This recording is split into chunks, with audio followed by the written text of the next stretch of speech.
Good morning, I'm Kelly Rossouw and I'm in the process of creating a new file for a crafting event that is going to be happening in a few months. And I thought I'd take you along the process because, am I a proper graphic designer that does 3D art? No. But I think it's quite a fun process, and maybe you're just interested to know how the process goes, or at least, what I do in the process. Is the process perfect? Absolutely not. And there are probably many other better ways to do things, but this is how I make it. So I thought that I would just take you along with the process. My name is Kelly Rossouw. Please forgive my flickering light. If it bothers you, I apologize. So I pretty much start off my journey into, designing my project the way that I would imagine most people do when it comes to projects. I have a kind of idea and then I go into Pinterest and I start browsing around Pinterest for a while. As an example, for this particular project, I'm designing a little Nutcracker box. So you can see there, I've searched Nutcracker box several times, and I'll just kind of browse through and get some inspiration about, and I think to myself, like, what do I want my box to look like? How do I want it to function? Do I want it to be a very high-tech, intricate box where there's like lots of different moving parts and things like that? Or do I want it to be a little bit more on the simple side? And then I'll try and just get inspiration from some of these posts. I'll save some of the images and take inspiration from various different elements of a project. So I will never copy a project 100% because that is highly unethical. But I might like the look of how one box is set up, but I might not like every aspect of it. So I'll kind of just pick and choose the different elements of a box that I see everywhere, pretty much. I'll even broaden my search if I don't find exactly what I'm looking for. Then I go into Silhouette Studio. Now, Silhouette Studio is kind of the platform that I like to design in the most because I'm most familiar with it. A lot of people use Coral Draw. You could probably use Affinity, but Silhouette Studio is just what I'm comfortable with. So I will then start doing a rough draft of what I want it to look like. Or I will go to my iPad and kind of do a little bit of a drawing, which is what I did for this one. So on my iPad, which is in my room, I just kind of did a loose drawing of roughly what I wanted my project to look like. And it helped me shape how to structure the box in my head. And then I came into Silhouette Studio and I decided, okay, I want this to be an octagonal box. I want it to be 8 sides. Yeah, that's right. So then I opened up a shape element and increased it to 8 so that there's 8 sides. And then I kind of started going from there. Okay, cool, but I want the arms to be a little bit shorter and the body to be a little bit wider. And so I went on, made adjustments to the box and kind of structured it a little bit how I wanted to. And I change my mind all the time when it comes to these kinds of things. So that's just one of those things, I guess. Then what I did in Silhouette Studio is I started fleshing it out a little bit more. Okay, how high do I want it? How many shapes do I want it? Do I want it to have angles? And because in my mind, I'm able to think kind of in 3D perspective, like, okay, if this is there and that is there, that means that that has to be that side and you could structure it like this. So I'm able to sit here and kind of work through the entire design. These are very simple designs, so if it came to the complex stuff, like, hell no. But this is a very simple kind of box, so I'm able to do that a lot easier. And then I kind of started working out how many sides I wanted it to have, if I wanted it to be angled, where the tabs would sit, how I wanted to lay out, etc. From there, I kind of take it a step further and I start adding on the different layers. So then we start going into this kind of territory. And you'll see various different stages of the design because I'll change my mind or I'll realize that, I have to structure it slightly differently. I'll change the colors to suit the different layers that I want it to be. So that's the face, that's the body. And then once I've got the base of the design done, I will start fleshing it out into, okay, well, what else do I want to have on there? I want to have these little tassels, so I'm going to create that. I want to have little button thingies. I want to create that. So I'll design each of these by themselves. As an example, if we take this little element of the little button thingies, I just took 2 circles and 2 little half moon lines and joined them all together. So it's fairly simple and fairly basic. The part that I'm stuck with at the moment are the feet. I still don't really know how I want them to be structured, and that's kind of what I'm about to test. So even though I've done all of this design work, and I'm talking like probably a couple of days worth of design work. Is it too much? Absolutely, but it will be worth it in the end. What I'm going to do now is I'm going to do my first test cut. So I have all of my materials here that I'm going to use, and I don't actually have to use these materials for it. I could probably just use paper or something like that, something that's a little bit lower cost or something that I have a lot of, just to save materials and whatnot. But I don't mind using this because I do have quite a lot of cardstock, so it's totally fine, and it helps me visualize it just a little bit better. So I've saved all of the designs. I also add in all of the score lines, which takes a while. So all of these lines that you'll see here on the objects, they're not cutting the designs in half, they're like actual score lines, so they're separate to the main layers.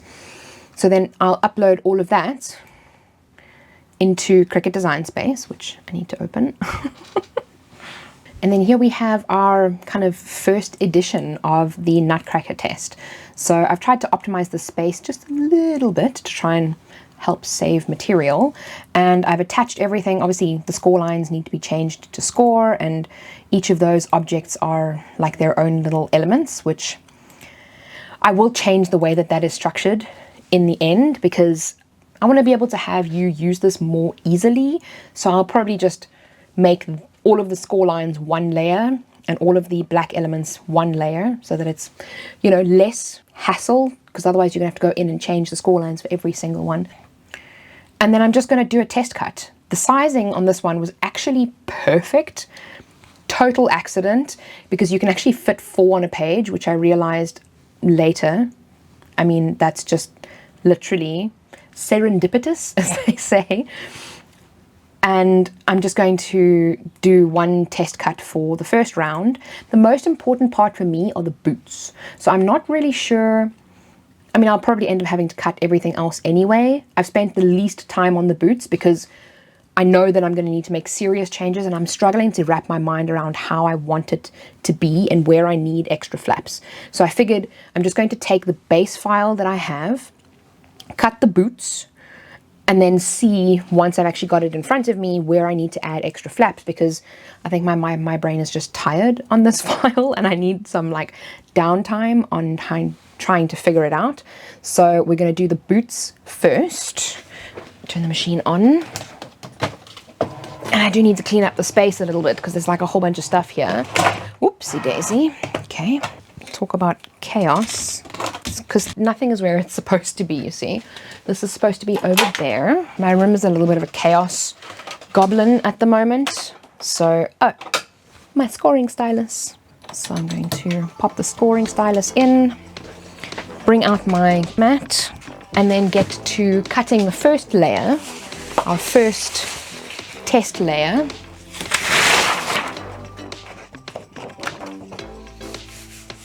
So let's cut the first layer.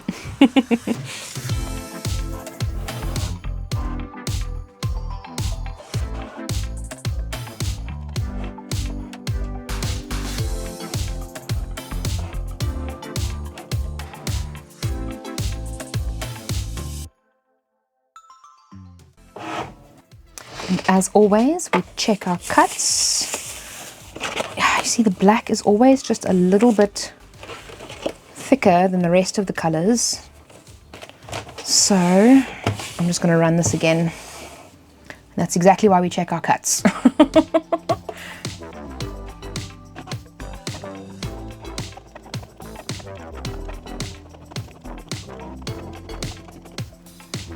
Okay, so second time's the charm, does say. There we go. So we've got all the little parts cut out and scored. I can't even see what's in this shot properly because it's like behind the pillar. Anyway, we've got everything cut out, and now I'm going to, I mean, I could start with the next color because I'm pretty sure that the rest of the design is not going to change very much. It's only really going to be the feet that's going to be the problem. I'm going to skip over the gold for now, and I want to go to the red. Should I be using scraps for this? Absolutely. I think I'm also going to put this on a more pressure because I don't want the same problem red and black are generally the two colors that always give me the most problems. So we'll get that one cutting. And then, I mean, obviously I'm going to cut all of the rest, but I'm pretty much going to start off, like I said, with the boots, just trying to figure out how, like I said, how I want them to work and if they're going to be big enough, because of course when it comes to these flaps here are teeny tiny, and if the boots are going to remain this size, is it going to be really difficult for people to work with? Because obviously I don't want to create something that's incredibly difficult to work with. So I just need to figure it out. Oh no, man. I was sure I had changed it to the scoring stylus. Apparently not. So round one on the boots. Let's see how this works.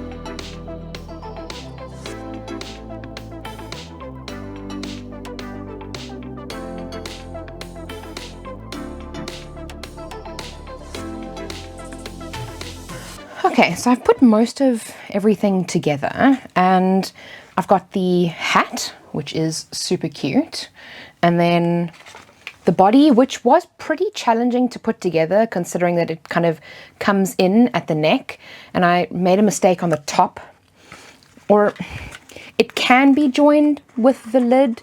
Maybe what I see now, this is the kind of thing that I like to plan out. I can do this one of two ways. I can either have it so that the lid, the top of the hat, opens up like that, or that you remove the hat and the gift box is then kind of the rest of the little nutcracker. So I could do two different versions and make one of each and see which one I prefer. Doing this part was pretty challenging, so I might even offer an alternative to just have a straight one, because like I said, it was pretty challenging. And then the boots didn't also work out the way that I'd wanted it to, and that's kind of why these things are so important to like test throughout the process before you get to obviously the final product, because you want to see how it works out.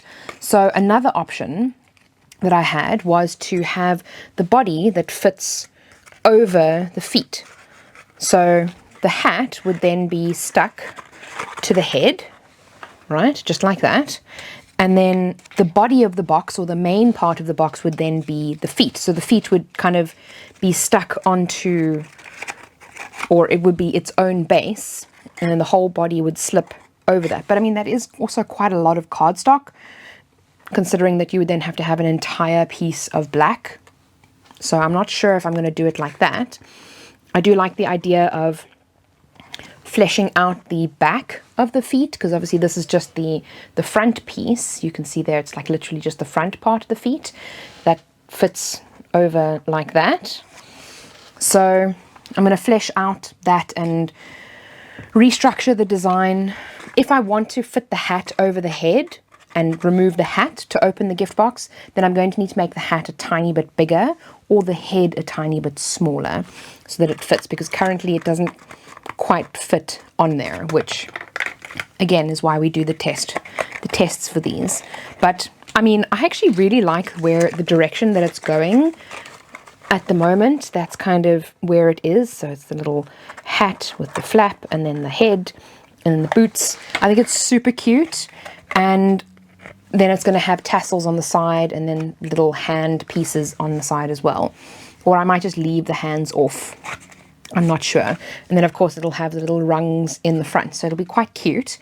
And yeah, I'm just going to make those adjustments in Silhouette Studio, and then I'll probably recut it so that I can see how the feet work, because the feet were pretty challenging to put together. So I might just simplify this quite a bit. And because now that I've also got an idea of how it works in like a 3D physical format, I can now go back to the drawing board and be like, okay, well, this is going to be a flat piece and it's going to come out like that. And then these pieces are going to wrap around, as opposed to having, you know, 4 different little pieces to put together. We'll have 2 pieces to put together.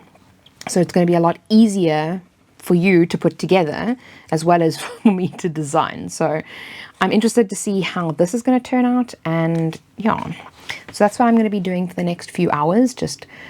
I'll probably put a movie on, or I'm listening to an audiobook at the moment. I'll probably just carry on listening to that and work a little bit on my design.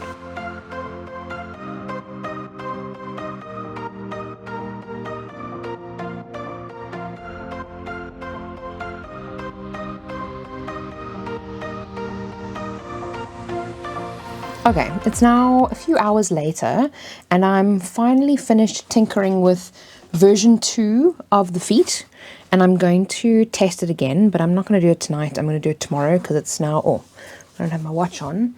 It's just before 9 o'clock, so I'm going to go lie in bed now. But I've also created 2 different versions of the face because I want to see how it looks when it fits underneath the hat. So I've got 2 different versions of that, and then hopefully the rest of it will work. I mean, it should work in theory, but like, you know, it might need some adjustments. I've also made the pieces bigger and fixed any other things that I wanted to change from the design when I tested it the first time. So I've saved it, and all I need to do is go back into Cricut Design Space, delete that one because I don't need it anymore. It's not going to do anything, and then upload the next version. So I don't know why I always keep the original versions, but I tend to have problems if I keep them. So I don't know why I don't just save over it or delete the old versions, but anyway. So that's uploaded. Now, of course, I'm going to do all the adjustments and then test it out again. But like I said, I'm going to do that tomorrow because I'm tired. So, good night.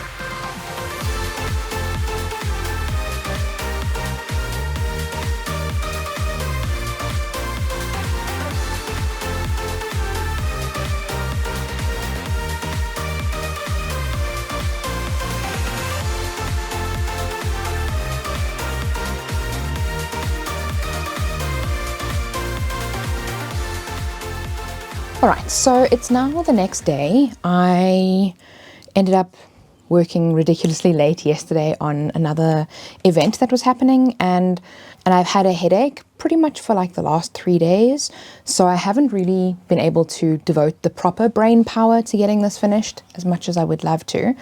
But I'm finally ready to completely finish off the design. Yesterday or the day before, I don't even remember, I was finishing off the elements for this design. So what I did decide to do is add like a little element of hair, because when you take the hat off, his head looks ridiculously long. And I figured that would look a little funny, just purely because, I don't know, his head would look extremely long, and I wanted to have the head longer so that you can actually press the lid down. I mean, you can make it taller if you really wanted to, and it does look a little bit funny, but it's totally up to you. But I kind of wanted to give the option of having the lid sitting snugly on the head without having to do crazy things to the inside of the lid. So this is kind of the easiest option for me. So I've added some hair and eyebrows and a nose and little cheek elements. I am going to be cutting that in white.